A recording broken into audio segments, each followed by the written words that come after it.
menaces, aux mobilisations illégales, des propos inacceptables, le non-respect des directives et des commentaires haineux de la part de Bernard Gauthier. Et on a dit au local 791, le local des opérateurs de machinerie lourde, ben, c'est le temps d'imposer un climat de respect et de collaboration pour assurer un service. Selon ce que TVA Nouvelles a appris, la goutte qui aurait fait déborder le vase, c'est lorsque Bernard Gauthier est intervenu sur les chantiers d'Hydro-Québec, Bercy-Miss 1, Bercy-Miss 2. Il y avait une paroi rocheuse qui, selon lui, posait des risques. Il aurait incité les travailleurs à débrayer, alors que personne, finalement, ne se trouvait en danger. Selon Bernard Gauthier, il a été congédié parce qu'il dérange. Pour déranger, il dérange. C'était beaucoup attaqué.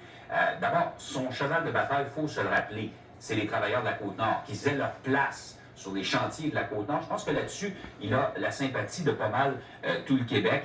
Mais dans les dernières années, son étoile a un peu pâli. En décembre, on lui retirait sa carte de représentant pour la Côte-Nord du local 791. Il avait accusé les dirigeants de la centrale d'être déconnectés des travailleurs en région.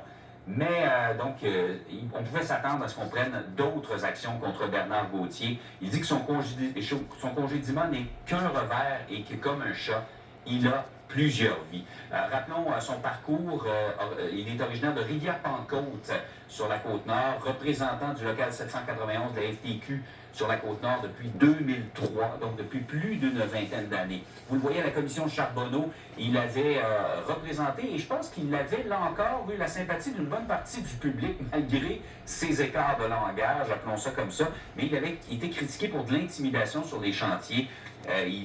Entre autres, structurait des comités de chômeurs pour aller rencontrer des entrepreneurs récalcitrants.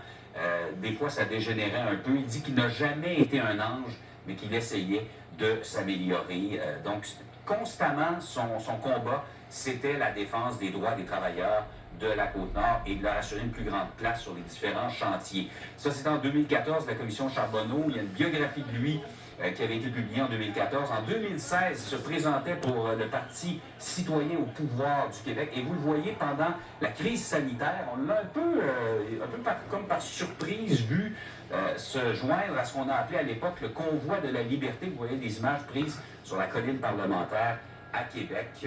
Évidemment, encore là, il n'y allait pas dans la demi-mesure. Mais donc, Rambo Gauthier, c'est terminé pour l'instant. Il y a peut-être des recours. Comme il dit, il y a peut-être d'autres vies en tant que chat. Mais comme l'a dit un des représentants hier, force est de constater que pour les bonnes et les mauvaises raisons, Bernard Gauthier a marqué notre Québec syndical.